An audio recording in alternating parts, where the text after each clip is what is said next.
Hi everybody, it's Dan and welcome back to my kitchen. Today we are whipping up another Sailor Moon themed cake and we're going to make a Sailor Saturn inspired cake. TikTok has been loving my Sailor Moon inspired cakes. This moist and fluffy, melt in your mouth chocolate cake recipe is wrapped in a creamy, dreamy, and light vanilla buttercream that comes together so easily. Add some simple fondant techniques, hand-painted white chocolate decorations, and you'll be able to capture all things Sailor Saturn in one delicious cake. It is going to be one amazing Sailor Moon themed cake and I can't wait to get started. I'll be sure to throw a link to the recipe down below in the description, where I'll share all my tips and tricks and everything special you're going to need to make your own Sailor Moon inspired dessert. And stay tuned at the end of the video for more information about the KitchenAid Stand Mixer giveaway. And of course, if you're new to my kitchen, don't forget to click subscribe down below and ring the bell so you don't miss out on even more Sailor Moon inspired dessert. Now let's go ahead, preheat our oven to 350 degrees, and let's get started on this chocolate cake that we're going to transform into something awesome from Sailor Moon. Our first step is going to be to grab a mixing bowl and add in 3 cups of flour, a half cup of cocoa powder, 1.5 teaspoons of baking powder, 1 tablespoon of baking soda, a teaspoon of salt, and 2 2/3 cups of white granulated sugar. Then we'll just go in with a hand whisk and really just whisk all these dry ingredients together until they are nice and combined.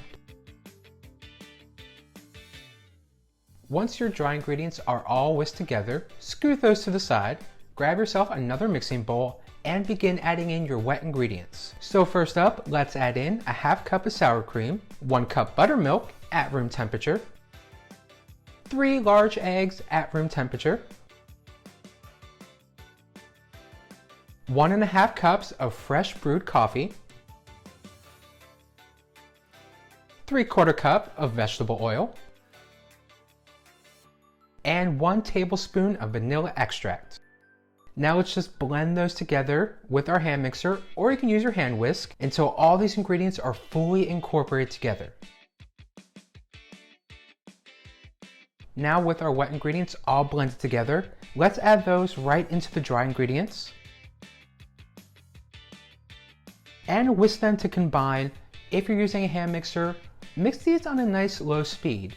If you're using your hand whisk, don't go too crazy or too, gotta mix this up. Just a nice gentle whisk until your cake batter is just combined.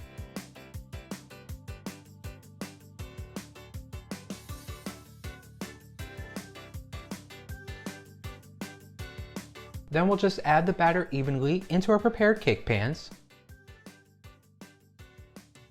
pop them in the oven, and let them bake for a good 40 minutes, or until your cake tester comes out clean. So our cakes have baked, they've cooled, I've halved and leveled all of them.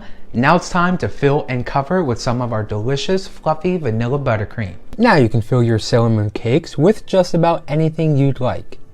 If you're just adding a layer of buttercream between your cake layers, your frosting can have a thinner consistency and hold together just fine.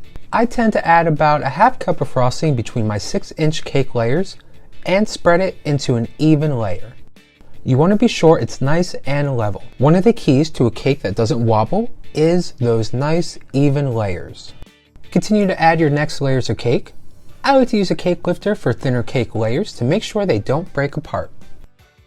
Once your cakes have been filled and stacked with that vanilla buttercream, you're ready to cover with even more delicious frosting. Once you've stacked and filled all your cake layers, your cake should look something just like mine here. You'll notice there's a fair amount of frosting hanging over the sides. I use this frosting to spread around the outside and top of my cake to create the crumb coat. The crumb coat is a thin layer of frosting on the outside of a cake that holds in the crumbs so they won't mix into your final layer of frosting. You can always add frosting to the cake for the crumb coat, but I find that having the frosting in the filling layers already spread out to the edges actually helps eliminate any potential air bubbles, which can get caught in the frosting and work their way out, giving your cake a very unlovely, kind of pimply look.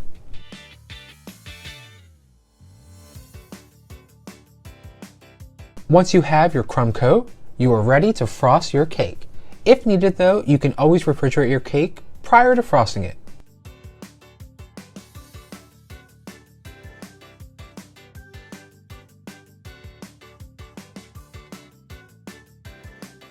Once your cakes have been filled and stacked with that vanilla buttercream, you're ready to cover with even more delicious frosting. So to get started from here, you'll want your piping bag filled with buttercream.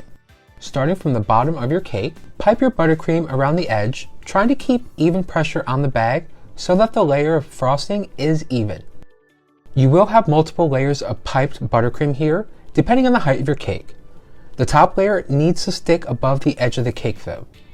This will be important later for smoothing the top edges corners of your cake. When you're done applying the icing to the sides of the cake, it's time to smooth it over. This is where the icing smoother comes in. Place it against the side of your cake. You want to hold it straight up and down, as straight as possible. Hold your icing smoother in the same place and use your other hand to turn the cake turntable. Continue to turn the turntable, scraping the icing off the smoother occasionally so that there isn't too much buildup. I clean off my smoother regularly, and when I scrape the excess buttercream off of it, I usually also wipe it with a paper towel so that there isn't anything left on there that will mess up the buttercream once I place it back on the side of the cake. To do the edges, you can use the icing smoother or an offset spatula. The spatula should be about a 45-degree angle. Pull the icing in towards the middle of the cake, making the corner level with the top of the cake. Once your cakes have chilled and set in the fridge for a quick 5 minutes, it's time to finally start decorating with some simple fondant decoration. Begin to roll out your purple fondant. I prefer to roll out my fondant on a silicone mat, ever so lightly dusted with some powdered sugar. This way it doesn't stick to my surface. And you'll want to roll out 2-inch tall strips about 16 inches long to fully wrap our 6-inch cake. Lightly brush with a tiny amount of water and wrap the bottom of your cake with your first purple fondant strip. You'll take your next strip of fondant with a peekaboo triangle cut out for the top of the cake and follow those same steps.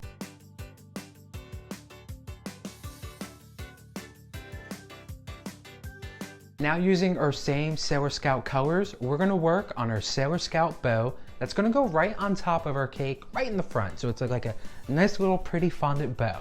So we'll take our maroon fondant and roll it out on a lightly dusted surface. Then using a bow template, which you can find in the recipe link below, we're gonna cut out 4 bow pieces in total here, 2 for the back and 2 for the front.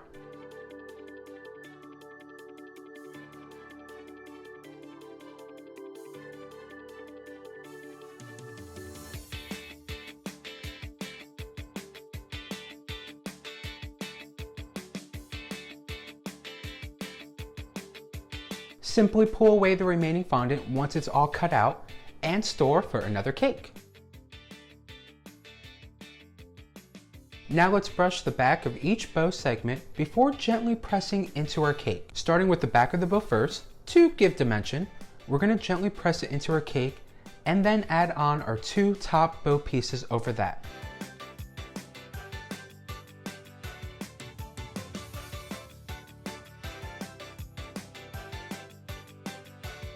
With our cake decorated with some simple fondant decorations and looking pretty awesome so far, let's begin to work on our white chocolate cake decorations. Now what I did here was print out my template and taped it onto my tabletop. I then placed a piece of parchment paper over and outlined the design. Once you have your template ready, you can melt down your white chocolate and begin to pipe out your design.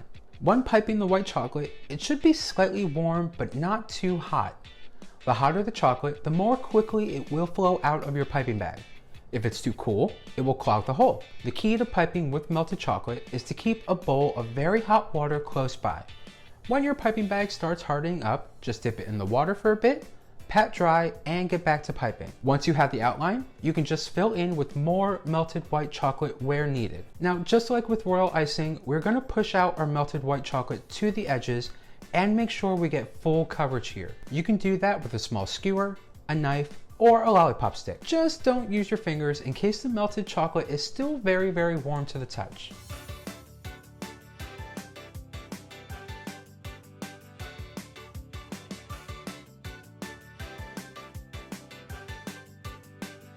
And for Sailor Saturn, we're gonna wrap up our white chocolate piping by piping up 2 stars, one slightly smaller than the other.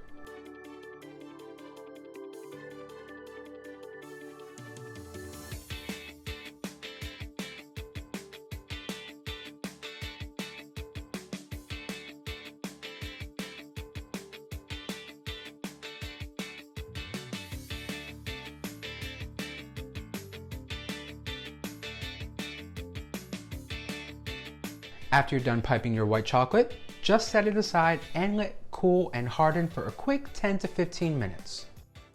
Once your white chocolate cake decorations have hardened, you want to carefully remove them from the parchment paper, grab yourself a little paintbrush, and get ready to hand paint these with some sparkly luster dust.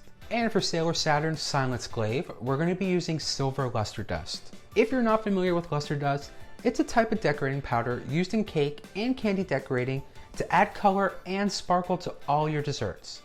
Now, I will say though, not all luster dust are edible, so make sure when you're purchasing, your bottle reads edible. To use luster dust, you can easily just brush it onto molten chocolate, drips, and even fondant. Now, I love an intense saturated color when it comes to baking and decorating, so I like to mix my luster dust with a couple of drops of vodka or lemon extract.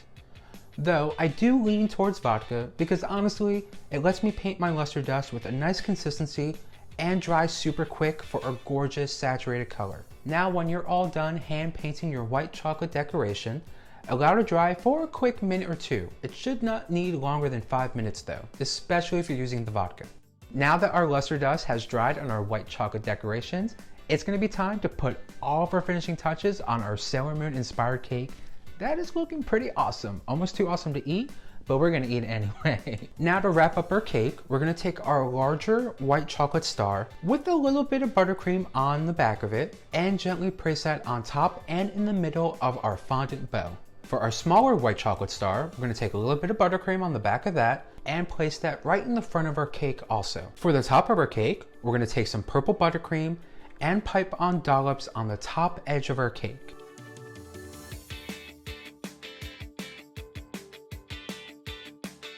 To wrap up our Sailor Saturn inspired cake, we're going to take our hand-painted white chocolate Silence Glaive and gently place that on top of our cake to really just bring it all together for one delicious, amazing looking Sailor Saturn inspired cake. Well, thank you all for stopping by. I had so much fun sharing my love for all things Sailor Moon and showing you all how to make a Sailor Moon inspired cake. If you're like me and you are a huge fan of Sailor Moon, let's talk about it because I can talk about it for hours and hours and hours. But anyway, if you're a big fan of Sailor Moon or just a big fan of all things chocolate cake, definitely be sure to give this video a like down below. Really helps out, lets me know I'm baking up recipes you all like, you enjoy, and you want to see more of. And if you want even more Sailor Moon themed desserts, because I've got so many ideas. I've been rewatching the show and I'm just like, forgot how amazing this was. So there's a lot of ideas in here. I definitely want to make them. But if you want to see more, again, let me know in those comments and subscribe and ring the bell to turn notifications so you don't miss out every time I post a new video, because there's a lot of ideas and I have a lot of Sailor Moon clothes that I would love to wear in videos. Plus, I still have 19 KitchenAid sandwiches to give away. So if you haven't already, be sure to enter down below with the link. Once you enter the giveaway, you'll have 19 chances to win and lots of ways to enter. Lastly, don't forget, if you make your own Sailor Moon inspired dessert, because we gotta share that Sailor Moon love together, definitely give a tag on Instagram and let me see what you're baking up in your kitchen. Alrighty, well I'm gonna eat a slice of our delicious Sailor Moon inspired dessert, watch some Sailor Moon, enjoy the day, enjoy the weather. I hope you all get to do the same. And as always, I will see you all in the next video very soon. Bye.